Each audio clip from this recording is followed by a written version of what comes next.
Hello दोस्तों, बहुत बहुत स्वागत है आपके अपने यूट्यूब चैनल स्टडी साइकोलॉजी में। और मैं आपका दोस्त, आपका मेंटर अमित कुमार लेकर आया हूँ एक नई क्लास जिसमें हम बात करेंगे हिस्ट्री की। और हिस्ट्री की आज हमारी क्लास का जो टॉपिक होगा वह वैदिक काल होगा। उससे पहले आपको लिए एक ज़रूरी बात बता दूँ कि जितने भी हमारे जो एस्पिरेंट्स हैं वो पहली बार जुड़े हैं इस चैनल से के माध्यम से, तो उनके लिए एक अच्छी खबर ये है कि हमारे जितने भी एग्ज़ाम होते हैं जिसमें ग्रुप बी से लेकर ग्रुप डी तक, यानी एक चपरासी से लेकर एक पीसीएस के प्री तक, क्यों? क्योंकि यहाँ पर जितने भी हमारी क्लास प्रोवाइड कराई जा रही हैं वो सारी एनसीईआरटी बेस्ड हैं। जैसा कि आपको पता है कि आजकल जितने भी हमारे एग्ज़ाम होते हैं सभी एनसीईआरटी के बेस पर ही बनते हैं। तो इस चैनल के माध्यम से आपको ये होगा कि आपको अलग से कोई भी बुक वगैरह पढ़ने की ज़रूरत नहीं पड़ेगी, जैसा कि मेरा मानना है। और हम कुछ समय बाद जीएस के जितने भी हमारे सब्जेक्ट होते हैं उनके भी हम समय समय पर back to back classes provide कराएंगे। तो आज का टॉपिक हम शुरू करते हैं वैदिक काल से। तो आइए देखते हैं वैदिक काल का जो काल माना जाता है वह 1500 से 600 ईसा पूर्व तक का माना जाता है, क्योंकि इस समय पर जो वैदिक काल का समय आया तो यहाँ पर ऋग्वेद जितने भी वेद हैं हमारे उनका उल्लेख मिलता है, जिससे हमें यह पता पड़ता है कि यह हमारा 1500 से 600 पूर्व ईसा पूर्व का काल है। आइए वैदिक कार्यों के बारे में समझते हैं। जो वैदिक सभ्यता थी वो पूर्णतः आर्यों पर निर्भर थी, यानी आर्य काल को ही हम वैदिक सभ्यता या वैदिक काल के नाम से जानते हैं। इसके अधीन जो आर्यों की जो सामाजिक और सांस्कृतिक नीतियाँ अपनाई गई थी और सामाजिक व्यवस्था को जो मूर्ति रूप दिया गया है, इसे हम वैदिक काल के नाम से जानते हैं। आर्यों के कुछ पर्यायवाची शब्द हमें देखने को मिलते हैं जो समय समय पर विभिन्न परीक्षाओं में पूछे गए हैं, जैसा कि पहला है श्रेष्ठतम, दूसरा है कुलीन, तीसरा है अभिजात्य और चौथा है उत्कृष्ट। कभी कभी एग्जामों में क्वेश्चन आ जाता है किसी आर्यों से रिलेटेड, तो उसमें अभिजात्य या उत्कृष्ट नाम का उल्लेख मिलता है, जिससे हम समझ नहीं पाते हैं कि यह किस पार्ट से लिया गया है। तो ध्यान रखना, आर्य का मतलब अभिजात्य या उत्कृष्ट या कुलीन। आगे हम बात करते हैं कि ईरानी जो पवित्र पुस्तक है जिसका नाम है जेंद वेस्ता, तथा जो बोगज कोई का अभिलेख है जो हमने पिछले क्लास में पढ़ा था, उसके बारे में डिस्कस किया था, उससे हमें यह पता पड़ता है कि जो आर्यों का आगमन हुआ था वो मुख्यतः ईरान से हुआ था। तथा हमारे देश में जब आर्य आए थे, सबसे पहले क्वेश्चन ये उठता है कि आर्यों का आगमन हुआ क्यों?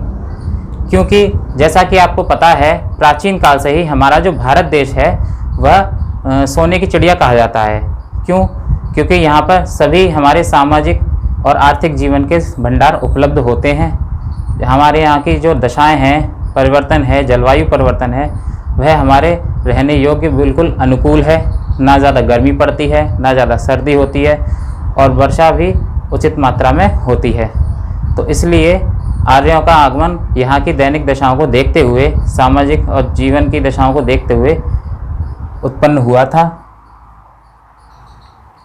तो जब आर्यों का आगमन हुआ था वह भारत में सप्त सैंधव प्रदेश में हुआ था। सप्त सैंधव प्रदेश से तात्पर्य यह है कि ऐसा प्रदेश जहाँ पर 7 नदियाँ, मुख्यतः 7 नदियों का उल्लेख मिलता है। और 7 नदियों के आसपास ही क्यों हुआ था? क्योंकि पुराने समय में हमारे जो जल के जो साधन थे वो आधुनिक जीवन के कारण, आधुनिक जीवन के समझ के अनुसार नहीं थे, क्योंकि पहले लोग तालाबों, नदियों, इन चीज़ों पर ही निर्भर रहते थे और वर्षा ऋतु पर। तो इस प्रकार से जो आर्यों ने अपना जीवन बनाया वह सप्त सैंधव प्रदेश में ही बसे थे। वैदिक काल को हम मुख्य रूप से 2 भागों में बांटते हैं। 2 भागों में इसलिए क्योंकि हमें पढ़ने में और आसानी होती है, जिसमें पहला है 1500 से 1000 ईसा पूर्व, जिसे हम ऋग्वैदिक काल के नाम से जानते हैं। और दूसरा 1000 से 600 ईसा पूर्व, जिसे हम उत्तर वैदिक काल के नाम से जानते हैं। तो आज का हमारा जो टॉपिक है वह ऋग्वैदिक काल है। ऋग्वैदिक काल में ही हमारे जो वेद वगैरह हुए थे, ऋग्वेद, उसकी कृति उत्पन्न हुई थी, यानी उसका उल्लेख मिलता है। तो ऋग्वेद काल का जो प्रमुख स्रोत है वह है ऋग्वेद, जो हमारा प्रमुख वेद कहलाता है। अब बात करते हैं इनके जीवन के बारे में। आर्यों का जो जीवन था वह अस्थायी जीवन व्यतीत करते थे। अस्थायी का मतलब उनका रहने का एक निश्चित स्थान नहीं था कि जैसे वह उत्तर प्रदेश में या बिहार में या राजस्थान में जैसे आज आधुनिक जीवन में लोग बस जाते हैं, इस प्रकार से उनका कोई भी एक निश्चित स्थान नहीं था। क्यों नहीं था? क्योंकि वह हर चीज़ को ज़्यादा से ज़्यादा यूज़ करते थे, इसीलिए उनको जहाँ जैसी दैनिक दिशाएं मिलती थी वो वहाँ पर बस जाते थे। और उनका जो जीवन था, उनकी जो व्यवस्थाएं थी रहने की, वो ग्रामीण व्यवस्था देखने को मिलती है। क्योंकि इससे पहले हमने पिछली क्लासेस किया था हड़प्पा सभ्यता या सिंधुकालीन सभ्यता के बारे में। उस समय पर क्या था कि वह पूरी सभ्यता एक नगरीकरण की ओर थी, लेकिन वैदिक काल है उसमें हम जो सभ्यता की बात करते हैं वह पूर्ण रूप से ग्रामीण व्यवस्था थी। अब बात करते हैं हम सप्तसैंधव प्रदेश की। सप्तसैंधव प्रदेश जो है वो 7 नदियों का स्थान है।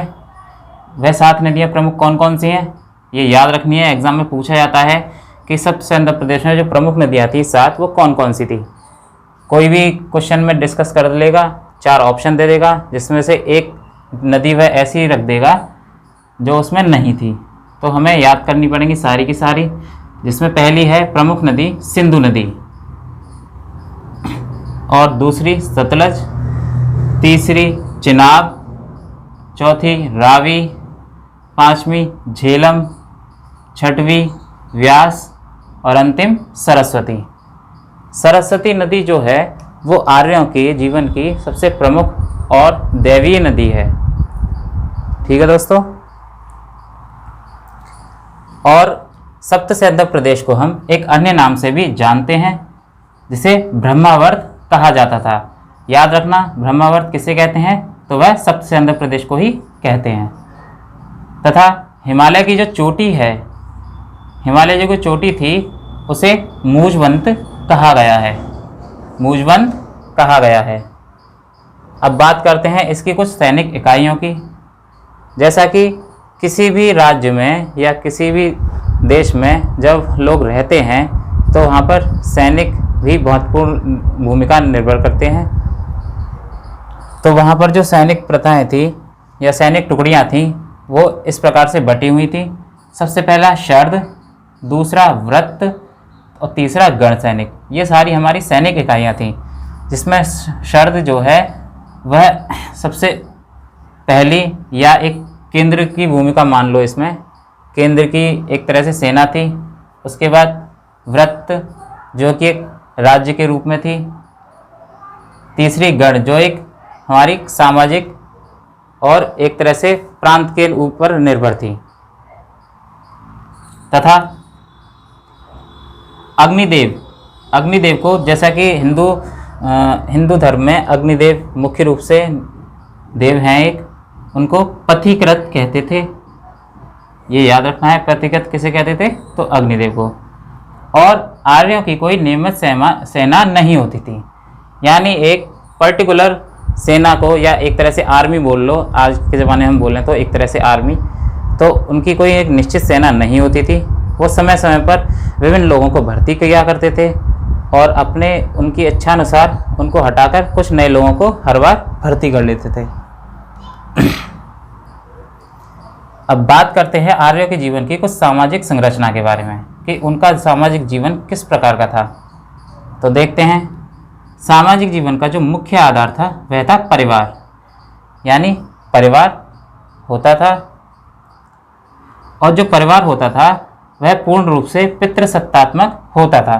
पितृसत्तात्मक से तात्पर्य यह है कि जिस प्रकार से हड़प्पा कालीन सभ्यता में हमने पढ़ा था कि जो हमारा परिवार था वो मातृसत्तात्मक था, यानी हमारी जो माता की भूमिका उसमें सबसे ज़्यादा थी, बल्कि पिता की अपेक्षा। लेकिन जैसे ही वैदिक काल आया तो वैदिक काल में जो सामाजिक व्यवस्था हुई, परिवार का जो मेन मुखिया होने लगा वह पिता होने लगे, और इसलिए उसको पितृसत्तात्मक कहते हैं। मुखिया को एक अन्य नाम से जानते थे, परिवार के जो मुखिया को, उसके हम कुलप कहते हैं, याद रखना कुलप। और परिवार में जो सबसे अधिक महत्व दिया जाता था वह कुलप को ही दिया जाता था। लेकिन इसके साथ साथ पितृसत्तात्मक परिवार होने के बाद भी महिलाओं को उचित एवं सम्मान से नवाजा जाता था, और उनका जो जीवन होता था वो स्वच्छंद एवं स्वतंत्रता जीवन होता था। यानी वह पूर्ण रूप से अपने ऊपर निर्भर थी, बिल्कुल भी किसी के दबाव में, किसी पुरुष के दबाव में नहीं होती थी। वह अपने जितने भी हमारे जो कार्य होते हैं वो अपनी समझ के अनुसार करती थी। वैदिक काल की कुछ प्रमुख स्त्रियां भी हमें देखने को मिलती हैं, जो एग्जामों में कई बार पूछा गया है कि स्त्रियां कौन कौन सी हैं। तो सबसे पहले नाम आता है घोषा। पहला नाम घोषा, दूसरी स्त्री अपाला, कुछ और इसके और अन्य स्त्रियां भी हैं जैसे कि लोपामुद्रा, विश्ववारा। ये सारी जो महिलाएं हैं वो विदुषी महिलाएं होती थीं। विदुषी महिलाओं का मतलब ये होता है, जैसा कि हम जो आज के जो हमारे जो लोग होते हैं, पुरुष होते हैं, तो उन्हें विद्वान कहते हैं, विद्वान लोगों को विद्वान कहते हैं, ठीक है। और जो महिलाएं विद्वान होती हैं उनको हम विदुषी कहते हैं। तो आर्यों का जो समाज होता था वह एक तरह से कबीलाई समाज होता था। जैसे छोटे छोटे कबीले होते थे, एक छोटे से, जैसे मान लो हमारा एक भारत देश है इस प्रकार से, तो भारत देश में एक यहाँ पर कबीला हो गया, एक यहाँ पर कबीला हो गया, इस प्रकार से अलग कबीले होते थे। तो यह कबीले के रूप में रहते थे। जैसे कि राजा महाराजा अपना एक निश्चित स्थान बना लेते थे हमारे राज्य विस्तार का, उसी प्रकार से आर्य जो लोग थे वह कबीले के रूप में रहते थे। तथा उस समय पर वर्ण व्यवस्था प्रचलित थी। वर्ण व्यवस्था का मतलब क्या होता है? जैसे हमारे आधुनिक जीवन में जो जाति व्यवस्था है उसे हम वर्ण व्यवस्था बोलते हैं। जैसा कि अगर हम समझें तो संविधान के अनुसार हमें 4 वर्गों में बांटा गया है। सबसे पहला सामान्य वर्ग, दूसरा पिछड़ा वर्ग, तीसरा अनुसूचित जाति वर्ग और चौथा अनुसूचित जनजाति वर्ग। तो उसी प्रकार से जो हमारा वैदिक काल था उस समय पर 4 वर्ण व्यवस्था के 4 भाग हुआ करते थे, जिसमें पहला है ब्राह्मण, दूसरा क्षत्रिय, तीसरा वैश्य और अंतिम शूद्र। ये 4 हमारे वर्ण देखने को मिलते हैं। और ऐसा माना जाता है वैदिक काल के अनुसार कि जो 4 वर्ण हैं वो परम पुरुष या परम ब्रह्म के 4 अंगों से मिलकर बने हुए हैं, या 4 अंगों से इनका जन्म हुआ है। तो देखते हैं वह 4 अंग कौन कौन से हैं। सबसे पहला है ब्राह्मण। ऐसा माना जाता है जो परम ब्रह्म हैं उनके मुख से, उनके मुख यानी मुंह से ही इनका एक जन्म हुआ है, या वहाँ से ये अवतरित हुए हैं। दूसरा क्षत्रिय। क्षत्रिय जो बने हैं वो परम ब्रह्म परमात्मा के भुजाओं से उत्पन्न हुए हैं। तीसरा वैश्य, जो कि जंघा से उत्पन्न हुए हैं। और चौथा शूद्र, जो कि पैरों से उत्पन्न हुए हैं। अगर आप एक थोड़ा सा कॉमन सेंस लगाएं तो इसमें लिखा गया है कि जो ब्राह्मण हैं वो मुख से, यानी ऐसा माना जाता है कि जो हमारे ब्राह्मण लोग हैं वो मंत्रोच्चारण वगैरह करते थे, पवित्र बातें करते थे, तो उसके अनुसार हमारे वो मुख से उत्पन्न हुए हैं। दूसरा क्षत्रिय। क्षत्रिय लोग जो हैं वो हमारी भुजाओं से उत्पन्न होते थे। भुजाओं का मतलब क्या है कि भुजा हमारी बलशाली होती हैं। जैसा कि क्षत्रिय लोग हैं युद्ध वगैरह में अपना बल का प्रयोग करते हैं, तो इस प्रकार से जो क्षत्रिय लोग भुजाओं से उत्पन्न हुए थे। उसके बाद बात करते हैं वैश्य लोगों की। वैश्य लोगों का जो जीवन होता है वो ज़्यादा से ज़्यादा एक देश से दूसरे देश या एक प्रदेश से दूसरे देश आवागमन के में ज़्यादातर यूज़ होता है। तो इसलिए उनकी जंघा का मजबूत होना ज़रूरी है। तो इस प्रकार से जो वैश्य लोग थे वे परम ब्रह्म परमात्मा के जंघा से उत्पन्न हुए थे। और अंतिम बात करते हैं शूद्र की।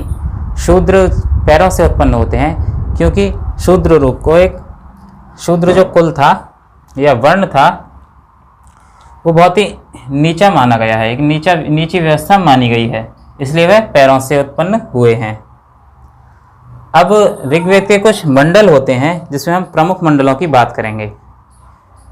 इसमें प्रमुख पहला मंडल है 8वां मंडल। 8वें मंडल में कण्व वंश और अंग्रेज वंश की बातें देखने को मिलती हैं। यानी एक कण्व वंश और अंग्रेज वंश था जिसके बारे में हम 8वें मंडल में पढ़ते हैं। तथा 9वें मंडल में सोम की व्याख्या देखने को मिलती है। सोम क्या होता था? सोम एक पवित्र पेय होता था जो कि आर्य अपने जीवन में यूज़ करते थे और उसे एक अनुष्ठान वर्ग पर, यानी एक अनुष्ठान कार्य होता था, समारोह होता था, तो वह उसी समय जो सोम है उसको पीते थे और सभी लोगों को बांटते थे। अब आर्यों के समय में कुछ दस्यु भी हुआ करते थे। दस्युओं का मतलब एक तरह से डाकू या एक तरह से राक्षस मान लो। दस्यु का मतलब राक्षस। तो यह 3 प्रकार के होते थे, जिसमें पहला है अदेव्यु, दूसरा है अब्रहमन तथा अंतिम है अयज्वन। अब बात करते हैं पहले की अदेव्यु की। अदेव्यु उन दस्युओं को या उन राक्षसों को कहते थे जो देवताओं को नहीं मानते थे।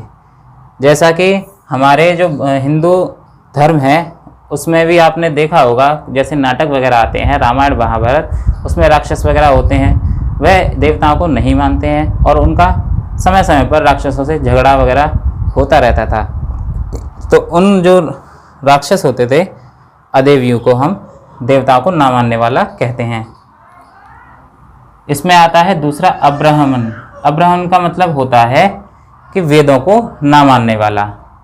जैसा कि हमारे हिंदू धर्म में वेद जो हैं वो एक पवित्र पुस्तक माने गए हैं, पवित्र ग्रंथ हैं। तो जो अब्रहमन जो राक्षस होते थे या दस्यु होते थे वे वेदों को नहीं मानते थे। और अंतिम है अयज्वन। अयज्वन का मतलब जो यज्ञ नहीं करते थे, क्योंकि यज्ञ जो है वो शुरुआत से ही दैविक एक अनुष्ठान माना गया है और इस प्रकार के जो लोग थे वह यज्ञ नहीं करते थे। अब बात करते हैं कुछ इम्पोर्टेंट बातों की, टॉपिक की, जिसमें संस्कारों को महत्व दिया जाता था। यानी जो वैदिक काल था उसमें हमारे जो संस्कार होते थे, 16 संस्कार होते थे, तो उसमें संस्कारों को बहुत महत्व दिया जाता था। तथा जो कन्याओं का जो विवाह होता था वो मंत्रोच्चारण के से होता था। यह व्यवस्था प्राचीन काल से ही आज भी प्रचलित है। जैसा कि हिंदू धर्म में जो विवाह होते हैं वो पंडितों के द्वारा बिठाकर दूल्हे दुल्हन को बिठाते हैं और मंत्रोच्चारण करते हैं। तो उसी प्रकार से वैदिक काल में भी यही प्रथा प्रचलित थी।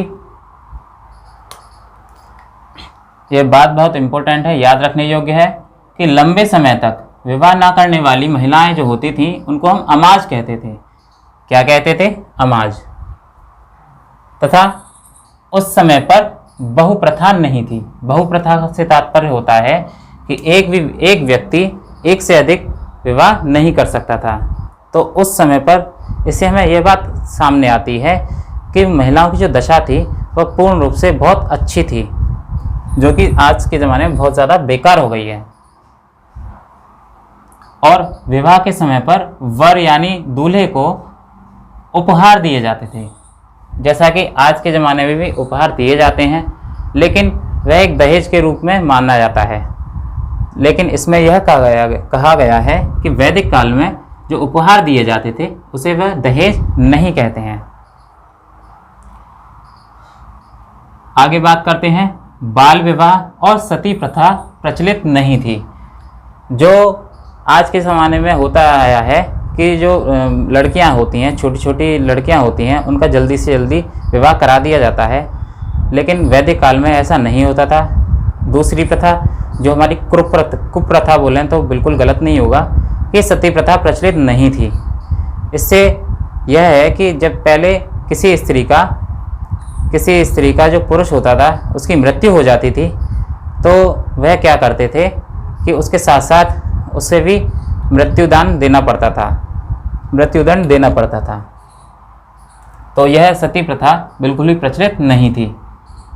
और एक अच्छी प्रथा विधवा पुनर्विवाह प्रचलित था। विधवा पुनर्विवाह से तात्पर्य जो भी स्त्री जिसका पति मर जाता था या विधवा हो जाती थी, उनको दोबारा विवाह करने की अनुमति थी।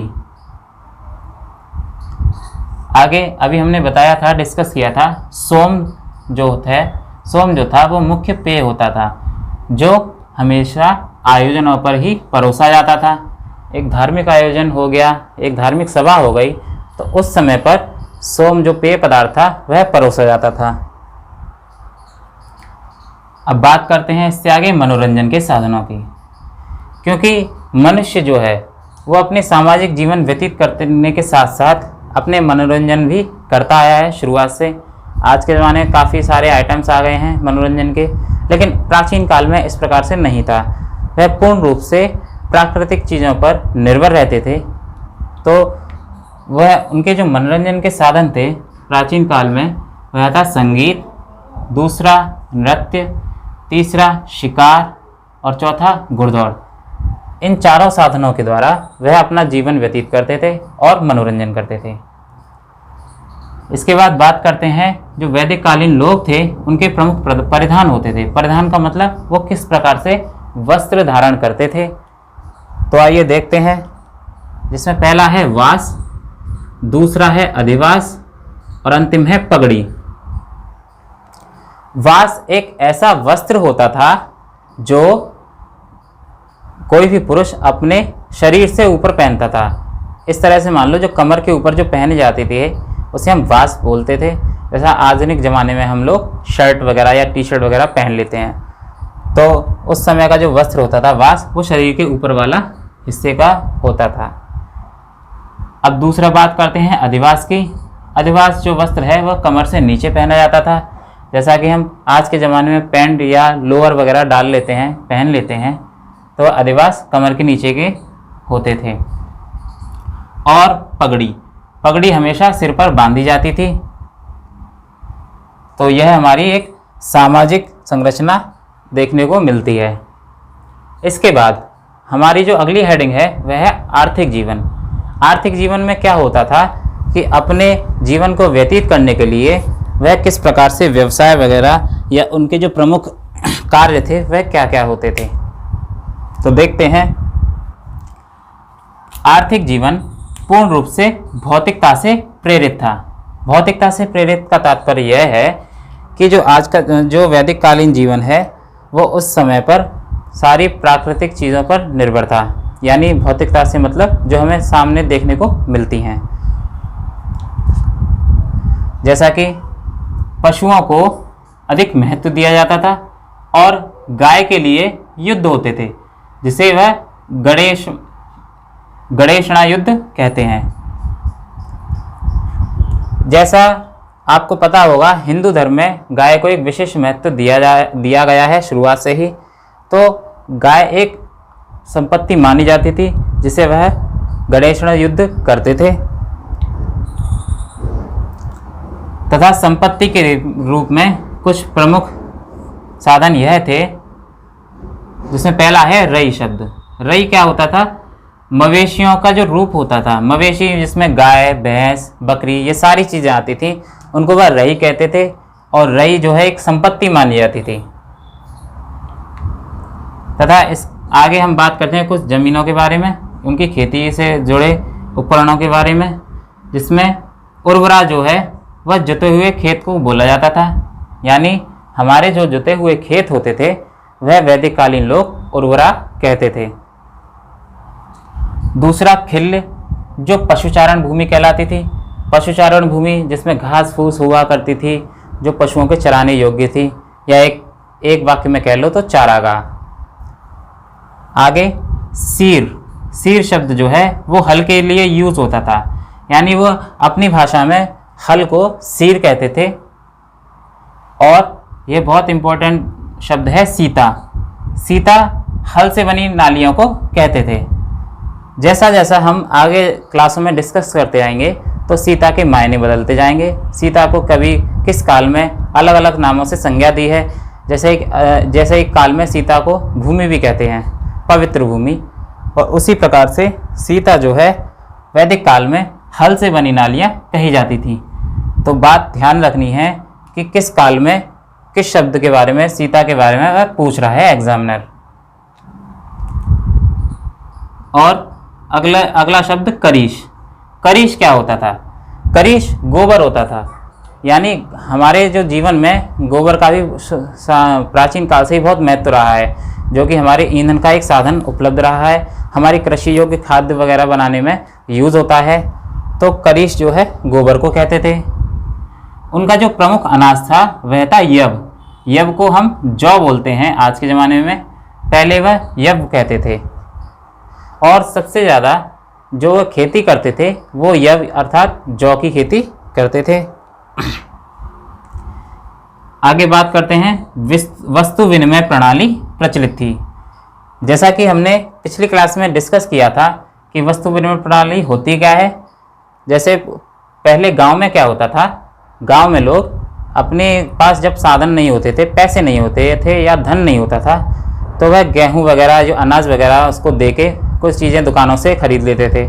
तो उसी प्रकार से वैदिक काल में भी कोई धन नहीं होता था तो वह वस्तु विनिमय प्रणाली के रूप में कार्य करते थे, या किसी भी चीज़ को देकर बदले में उसका दूसरी चीज़ ले लेते थे। निष्क एवं शतमान सिक्के थे। वैदिक काल के जो सिक्के हैं उनको निष्क अथवा शतमान कहा जाता था।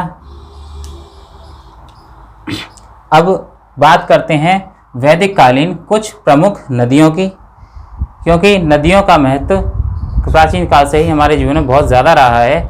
तो वैदिक काल में जो प्रमुख नदियाँ थीं उनके कुछ अलग नाम थे जो कि आधुनिक जीवन से कुछ अलग हैं। तो देखते हैं, प्राचीन काल में जो कुब्रा नदी थी, कुब्रा नदी को आधुनिक समय में कुरुम कहा जाता है। ध्यान रखना, कुब्रा को कुरुम कहते थे। काबुल जो नदी है, काबुल आपको पता है अफ़गानिस्तान का एक राजधानी भी है, लेकिन काबुल एक नदी भी मानी जाती थी जिसे वह कुबा कहते थे। कुबा। हमारे भारत देश में झेलम नदी पाई जाती है, झेलम नदी देखने को मिलती है जिसे वैदिक कालीन लोग वितस्ता कहते थे।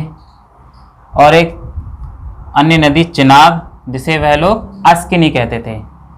दोस्तों, ये सारी नदियों के नाम प्राचीन काल के नाम और आधुनिक नाम, ये सारे याद करने योग्य हैं, क्योंकि समय समय पर एग्ज़ाम में पूछे जाते हैं कि कुब्रा को क्या कहते हैं, कुबा को क्या कहते हैं, अस्किनी को क्या कहते हैं, इस प्रकार से। अगला नाम है पुरुषणी। पुरुषणी नदी प्राचीन काल में होती थी और उसे हम आधुनिक जीवन में रावी कहते हैं। तथा सतलज नदी को शतुद्री कहा करते थे। व्यास नदी जो होती थी उसे विपाशा कहते थे। और एक और अन्य नदी है सदानीरा, यानी गंडक नदी को वह सदानीरा बोलते थे। और गोमल नदी को आज के ज़माने हम गोमती नदी के नाम से जानते हैं, यानी जो गोमल नदी हुआ करती थी उसे वह गोमती कहते थे। अब बात करते हैं वैदिक कालीन लोगों के व्यवसाय की, जिसमें व्यवसाय मुख्य रूप से आधुनिक ज़माने के अनुसार ही था। जैसा कि तक्षण लोग जो होते थे उनको हम बढ़ई कहते हैं। बेकनाट सूदखोर को कहा जाता था। सूदखोर का मतलब होता है कि वह लोग या वे लोग जो ज़्यादा से ज़्यादा ऋण देते थे और ज़्यादा से ज़्यादा ब्याज पर, तो उन लोगों को बेकनाट कहा जाता था।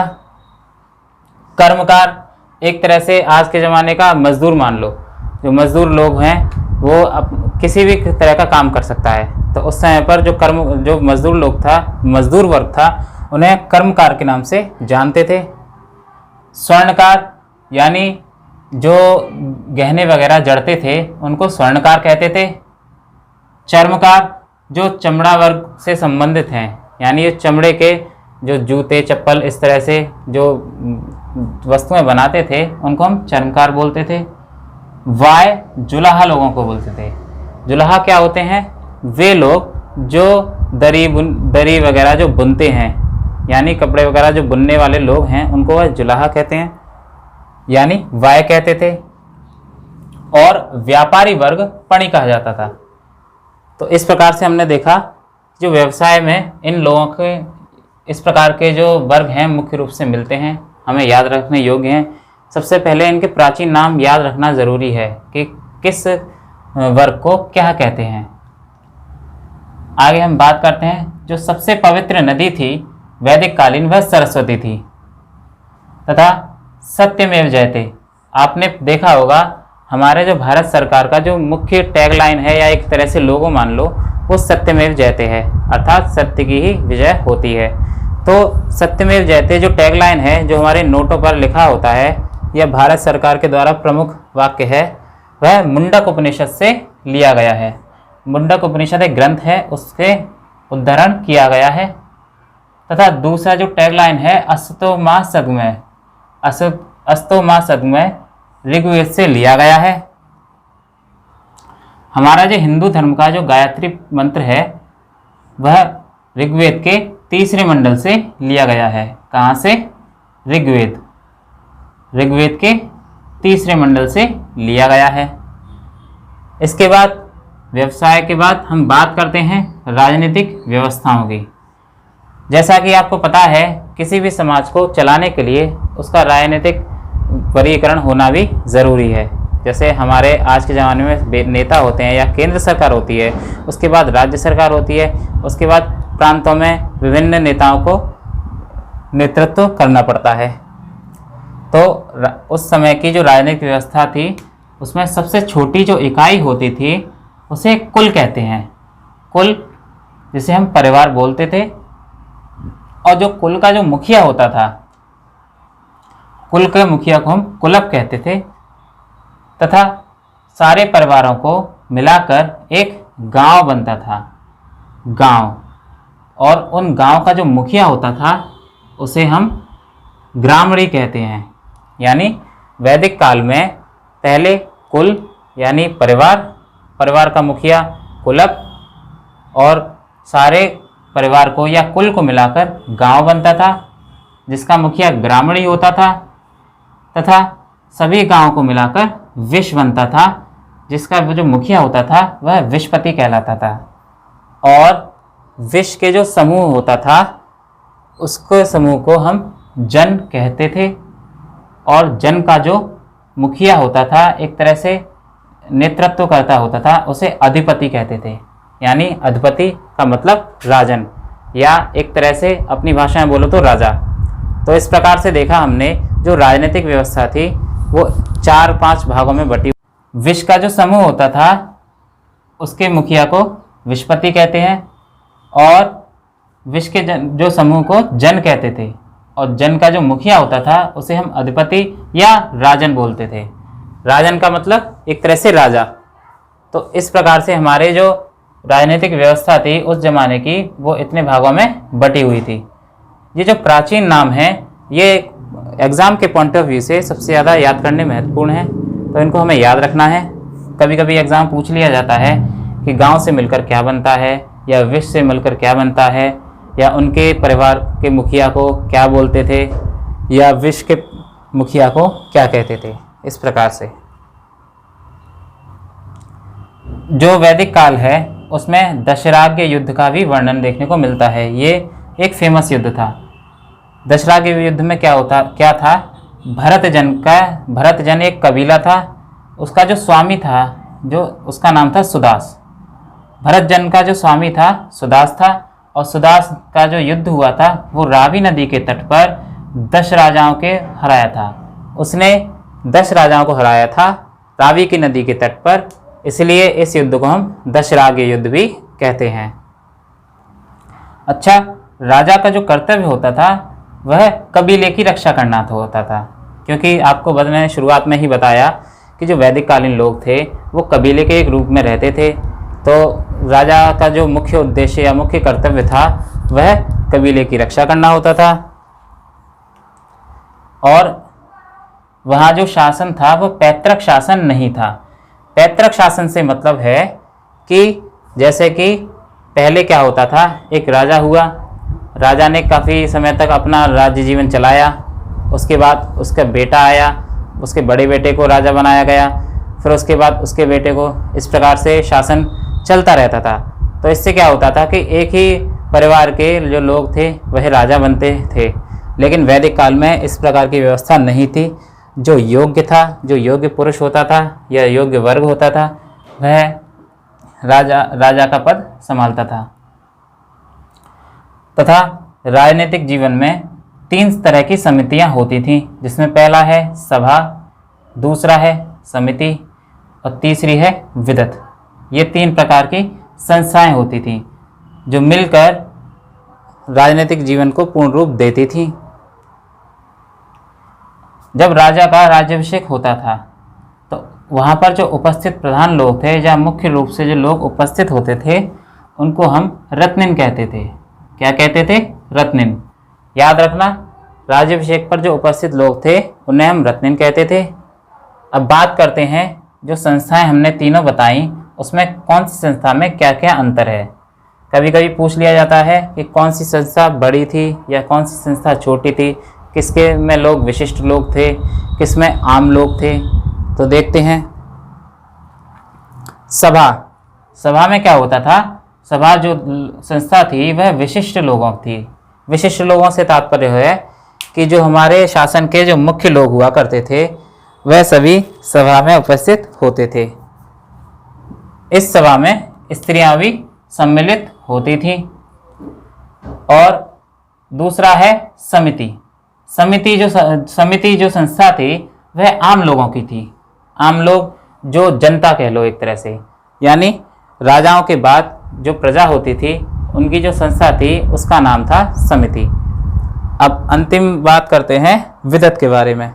विदत जो संस्था थी वह सबसे प्राचीन है। इस बात को याद रखना कि तीनों संस्थाओं में सबसे प्राचीन कौन सी संस्था है, तो वह है विदत।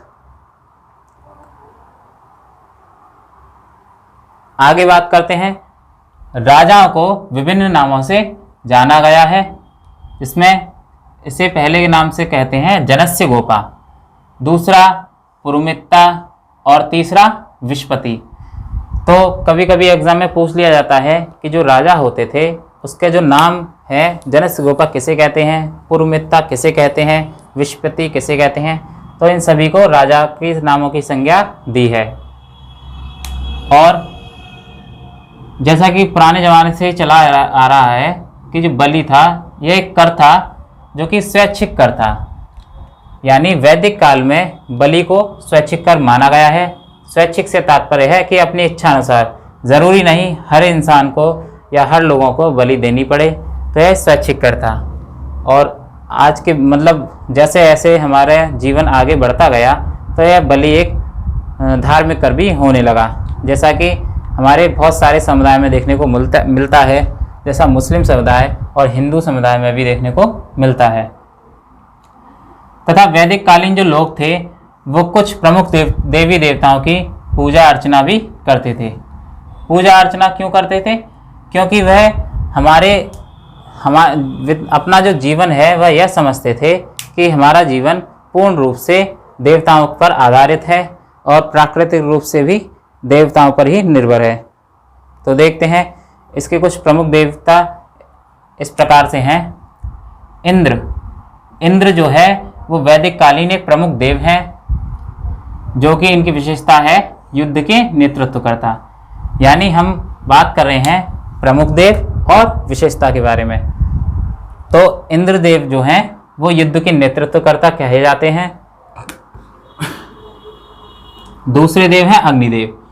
अग्निदेव जो हैं वो ब्रह्मा से जोड़ने वाले देव कहा गया है, क्योंकि जैसा कि आपको पता है कि हिंदू धर्म में जब किसी अनुष्ठान या यज्ञ की उपासना होती है, जब यज्ञ किया जाता है लोगों के द्वारा, तो यह माना जाता है कि हम अग्नि में किसी चीज़ को चढ़ाएंगे तो हमारे ईश्वर तक वह चीज़ पहुंच जाएगी। तो ब्रह्म से जोड़ने वाला, ईश्वर से जोड़ने वाला अग्निदेव को कहा गया है। वरुण देव जो हैं वह ऋतु के देवता कहे जाते हैं। मरुत आंधी और तूफान के देवता कहे जाते हैं। अश्विन विपत्ति को हराने वाले देवता कहे जाते हैं, या एक तरह से चिकित्सा देवता के रूप में भी, क्योंकि माना जाता है कि किसी व्यक्ति को चिकित्सा की आवश्यकता तभी पड़ती है जब वह विपत्ति में होता है या कहीं भी चोट लग जाती है, तो उस समय पर अश्विन देव माने जाते हैं। आगे पोषण देवता जो है वह चारागाह के स्वामी कहे जाते हैं। इसको याद रखना, ध्यो जो देव हैं वो सबसे प्राचीन देव हैं, यानी वैदिक काल के सबसे प्राचीन देव का नाम है ध्यो, जो कि आकाश के देव कहे जाते हैं। उषा को हम प्रगति एवं उत्थान की देवी कहते हैं। आर्ष विवाह के देवता कहे जाते हैं। सूर्य जीवन के देवता कहे जाते हैं, क्योंकि जैसा कि आपको पता है किसी भी जीवन के लिए, चाहे वो प्राणी हो, चाहे वो मनुष्य हो, चाहे वो पशु हो, उन सभी के लिए, जीवन के लिए सूर्य बहुत ज़्यादा महत्वपूर्ण है। तो सूर्य को हम जीवन के देवता कहते हैं। अरण्य जंगल की देवी कही जाती हैं, क्योंकि आपको पता होगा कि जो अरण्यक है, अरण्यक का जो पर्यायवाची शब्द है वह जंगल है, तो इस प्रकार से अरण्य जो है वह जंगल की देवी है। मित्र शपथ एवं प्रतिज्ञा के देवता, और अंत में यम मृत्यु के देवता कहे जाते हैं। तो इस प्रकार से हमारे वैदिक कालीन जो प्रमुख देव हैं, हमने इनको सभी से 1 बाय 1 डिस्कस किया है। आप इस वीडियो को ज़्यादा से ज़्यादा दोबारा से दोबारा रिवाइज करना, और हमारी जो वीडियो है वो अगर किसी प्रकार से कोई डाउट उत्पन्न करती है तो आप कमेंट सेक्शन में जाकर भी पूछ सकते हैं। तो आप चाहें तो इसका स्क्रीनशॉट भी ले सकते हैं। आपने स्क्रीनशॉट ले लिया होगा। अब इसके बाद जो हमारा अगला टॉपिक है वह होगा उत्तर वैदिक काल, जिसके बारे में हम कल चर्चा करेंगे।